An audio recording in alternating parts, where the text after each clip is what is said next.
And see these ones? Kidneys. So at the back you have 2 kidneys. Kidneys. Like that. Yeah, kidneys. At the back here. Yeah.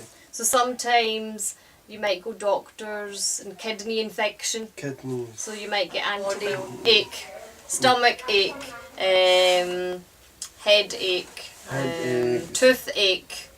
Egg. Every egg. Yeah, so ache just means pain. Egg, what egg? Name. Egg. Ache means like, shall I put it here? Yeah. Sorry. No, it's okay. Sometimes in English there's 3 words for one meaning, you know, so.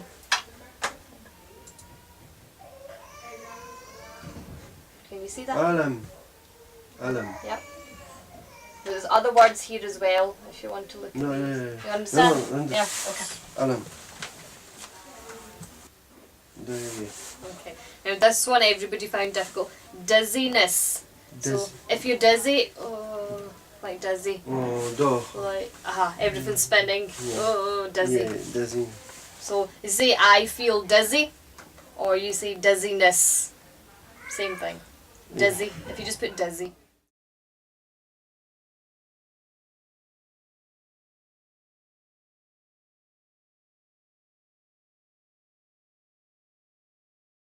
There wasn't any word for stroke, you know how last week, so in Lithuanian I looked, but there is no word in Lithuanian for stroke. Stroke. So what a stroke is, it's basically when the blood supply stops to the brain, and then different things can happen to your body. So I'll show you wee videos to explain, and then we'll talk about it. But there is no word in all the languages I looked for stroke, there's no word, but I've got a video here. Stroke? So when you see this video, it'll make more sense.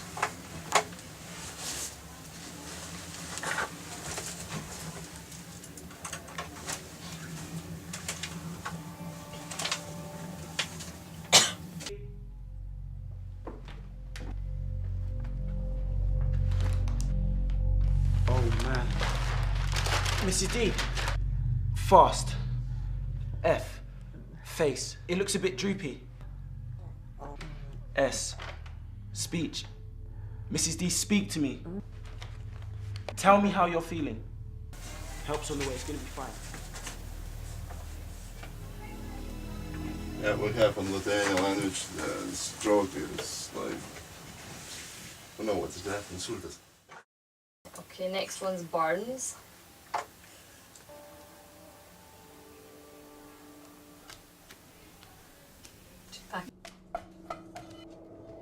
Oh,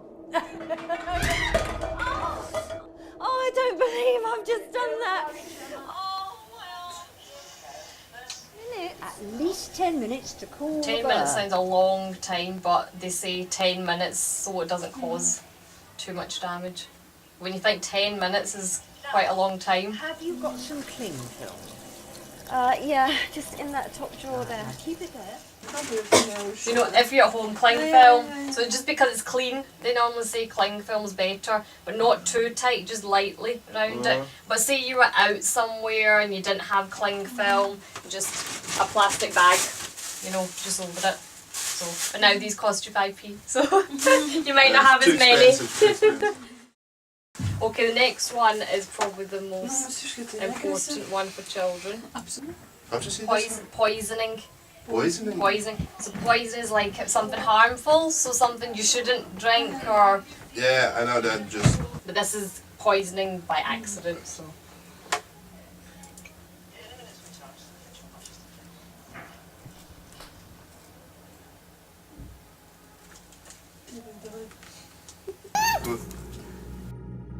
Kirsty, what is it? What did you drink? What did you drink, sweetheart? So if this happens, if you don't know, it's best to find out what they've taken. So I've got like things you have in your cupboard. So like this is just like a cleaning thing. So see when it's at the back, this cross, it's an irritant. So that means it's like not safe, you know, for young children. And it could just be, normally gives you some advice, risk of damage to eyes, keep out of reach of children, do not breathe in. If swallowed, take medical advice. So sometimes it might just be in the eyes. so you know something they've rubbed. So wash the eyes. But if you think they've swallowed, so they obviously don't make them sick because it could make it worse. But if you have to phone the ambulance, always like tell them or take this to the hospital so they know what ingredients is in it, because obviously you don't know and we don't know what things are made of. So it's always this kind of cross means it could be very harmful. Or even something like this is a glass. But most of these things have like a lock, like on off, or like, you know, bleach or like medicines you have to push and click. So normally there is some kind of safety thing, but if it's like this, you know, if something swallowed it, it's not good. So everything's like this in the house you'll have. So even if you don't know what it's called, just take the bottle with you if it ever happens to the hospital. Here, if you want to translate, now it might not work. Right, see if you're on the internet and you want to translate the whole page, see if you right click on the mouse and then translate with Bing. Okay, click on that. So we'll just say this page for example. So here we want to translate, it's in English, and then you go here. Really? Yeah. Now I don't know how good this is, but secondary schools use it for children. Somebody told me. So Lithuanian, and then this arrow, and it takes a minute, and it'll just change the whole page. So you can tell me if it makes sense. So yeah, it's changed it. Yeah. Is it no pretty? bad. Well, what I was going to ask for next week, would you like me to do things about what you can do with Daniel at home? So things we do in the nursery to help him with like numbers, counting, different gates, those kind of things. And how to do that, because he's never sitting in one place. Listening, good listening. Yeah. So something like that. I just thought we'd give you this because you were asking, but then we'll do more about what to do at home with the children.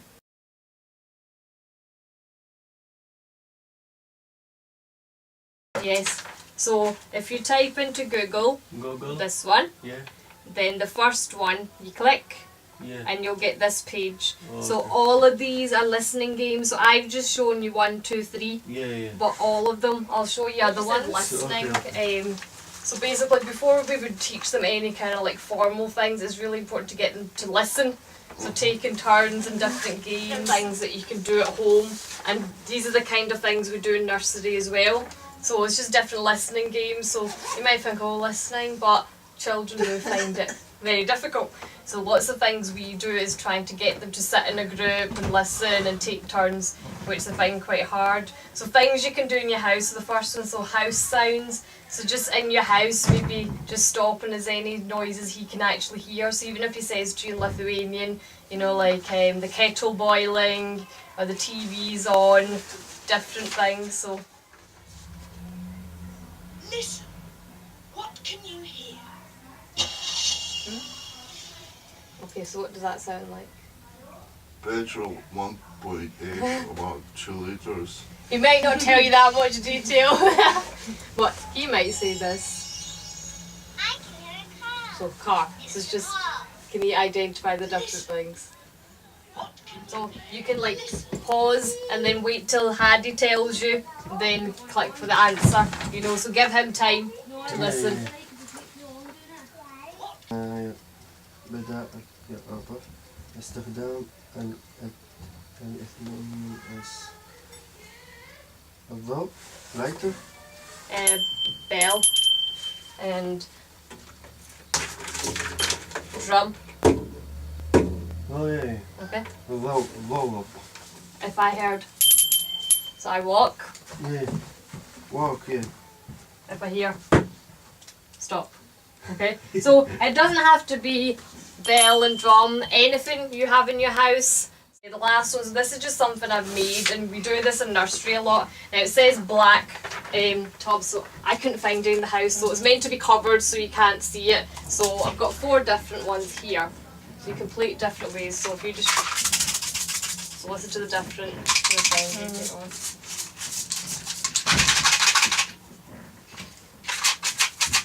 Okay, so close your eyes now, and I'm gonna shake one, and you have to tell me which one. Okay. Okay, No. open. So which one? Now you try. There. Yeah. Okay, ready? That one. Aha. Right. Okay. Yeah. Yep. Okay. So you could do with Haddy. Yeah. You know, so you don't need to buy things from shops. This is just lentils in the house. This is cereal. Cereal, yeah. This is pasta. Salt. Salt. So now I thought this one's quite good because it gives you a lot of books maybe have like cartoon character animals, but then real life it looks very different. So a duck's always yellow when it's in a storybook, but a real life duck isn't ever yellow. So when you click on it, it gives you the noise, but it shows you what it really looks like. And that's what you find sometimes in nursery children get really confused. Like they'll always colour a duck in yellow, but you understand why, because in books it's yellow, rubber ducks in the bath they're yellow. Not quite perfect, so it's better to use real life pictures. The next one, this is a good one. So if you type in sound matcher, it'll look like this on the app. You have to match the two sounds, so we do things like this in nursery as well. So as well as listening, is remembering where it is. Yeah. Okay, so you want to try? Okay. Oh. The same sound. So then this one. Yeah? Because they're both the same. Same, yeah. So you're trying to bring two the same. اسمه سعد؟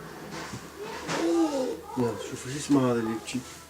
Sad. Sad, okay. So you can even see without words, you can ask questions. You know, what's happening, who's here, where, Yeah. why is she crying, like questions to get him talking more, okay?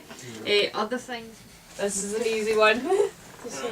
That one and that one. So that's very easy starting off until you get very hard. So we do things like this with a lot of children that don't speak English. It doesn't mean they don't know the difference. They can at least point and tell me what's same, what's different. So I'll always... It's different, isn't it? Not same. So 1, 2, 3 difference. 3 different, no same. This time. Yep. The feet here. 2.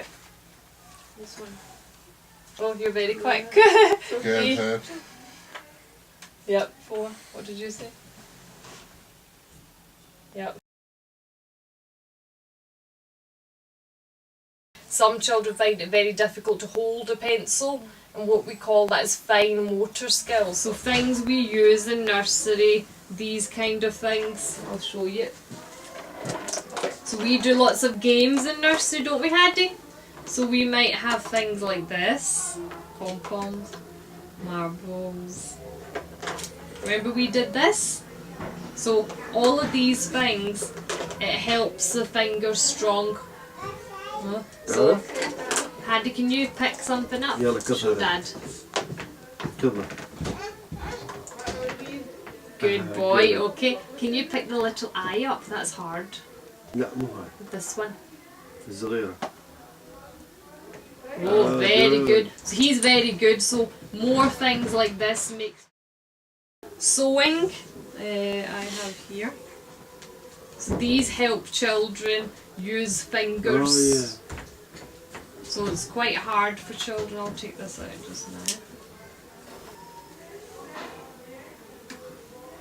So more practice makes it easier for children. Yeah. Okay, if you look here. Another great multi-sensory exercise is to have your preschooler form letters in shaving cream. You can use a cookie sheet as your surface.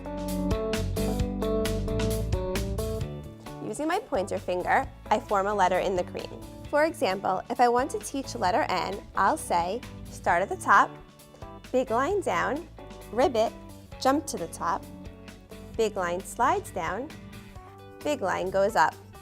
Have your child trace over the letter you just formed, then have her spread the shaving cream all over the cookie sheet again, and form the letter independently.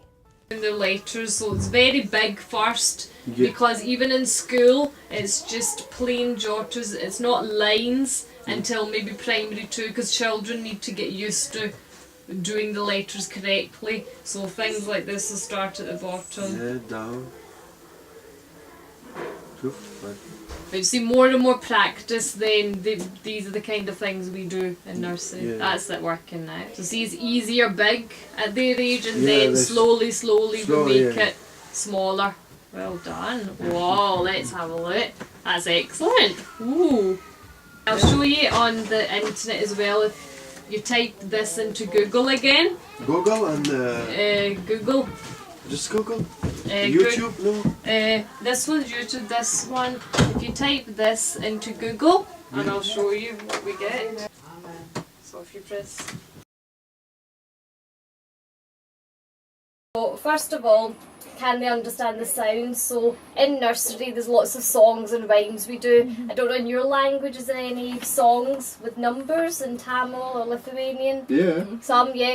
So even if you do that at home, you know, so things we do, 5 current buns, or 1, 2, 3, 4, 5, once I caught a fish alive. So it's 1, 2, 3, 4, 5, once I caught a fish alive. So the more things you do like that, that's when the children remember the names of the numbers, but they might not understand what it means, but they will be good at remembering saying the numbers. Different stories, so the main kind of stories are Goldilocks and the 3 bears. There's lots of counting in that story, giving out plates, the big and little bowls, porridge, 3 bowls of porridge. So there's lots of stories with numbers. That's the easy part, them actually understanding the numbers and saying them. But the meaning of them, this is what we talk about, one-to-one correspondence. What that means is, before they learn to count, they need to understand that and match one object to one person. So for example, here this is 1 for you, 1 for you, 1 for you, okay? So they understand that's one thing. So they might be able to say 1. And again, 1 knife, 1 fork, 1 knife, 1 fork. So if you do things like this in the house, it's just understanding that everybody has to get 1 each. That's what we mean by one-to-one correspondence. So it's very simple for us, but for children, they might just go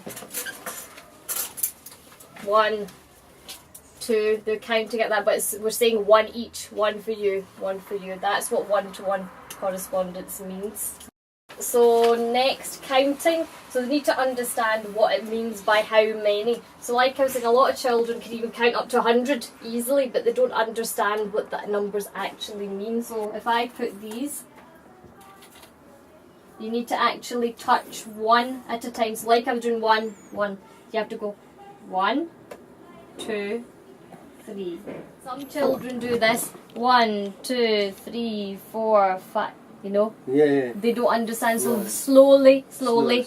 touch. That's why we do this one-to-one correspondence, about sharing out, so they get used to touching and saying the number. So again, if they start at one side, some children find it quite difficult. If you said 1, 2, 3, 4, 5, and then some children, if you say start here, they might get confused. Counting trays, so for example on a plate you can write a number, and they might not recognise what number 3 looks like, but if you say to them, so if you say I want 3, so getting them used to actually going 1, 2, 3. But some children don't know when to stop. You're saying 3, but some might go 1, 2, 3, 4. No, Hadi. No. Okay? So some children, this takes long time, and before they recognise, obviously they might not understand that, so the number 3, what it looks like. If you say to them, if they can count to 10 first, and you're saying I want 3, if they know the pattern and they know 1, 2, 3, and they know to stop, some children will go 1, 2, 3, 4, 5, and you have to keep reminding, no, I only want 3. The number of objects is the same, however they're arranged. That's what I was saying, children find that difficult to begin with. Now if we look at a dice, for example, children get used to seeing a dice and they recognise that's a 1. And it's quite good to start off with a dice when you're teaching numbers, because it's always arranged the same way. So a 2 always looks like this, the 3 always looks like that. But some children, if you say draw dots, they'll always draw it like on a dice, and they'll always look at it that way. So I've got here, so this is the way a dice always looks like. The 1's always in the middle. For example, the 6 is always across the way. So children get used to that, and without even counting, sometimes they'll just know when they're playing games, that's 6, because they just remember the way it's arranged. they'll always remember that's a 5. So that's okay, but you have to make sure that's not what they always see, and remind them it doesn't matter how things are put out, you have to count them. It's 1, 2, 3, 4, 5. So I've just done it a different way here. Let's see if I can find. Yeah. So again, that looks very different. So some children might just see that and say 6 because they just remember, but it's actually 5 dots. 1, 2, 3, 4, 5. So it's just explaining to them it doesn't matter the way things are put out. You have to count them. It doesn't matter if you move them. It's still the same number. It's still how many. So tell them to put 1. What comes next? 2. But then they can't do that unless they know how to count. So this would be after they know how to count to 10. Number recognition, and that means actually do they recognise what a number looks like. And if you say, can you give me 3? So if you say to Trish, give me 3, make sure can you actually go 1, 2, 3. There you go, Mum. That's 3, okay? And then I would explain, well, that's what number 3 looks like. So the next page just shows you how they should start writing the number. So the dot is where you start, and the arrow the way they should follow the number. But on last week's sheet, that website shows you as well that they can actually see it moving and they can follow the line. But I wouldn't worry about that just yet. Until they can count out to 10 and tell you how many, that's when I'd look at numbers, actually writing them.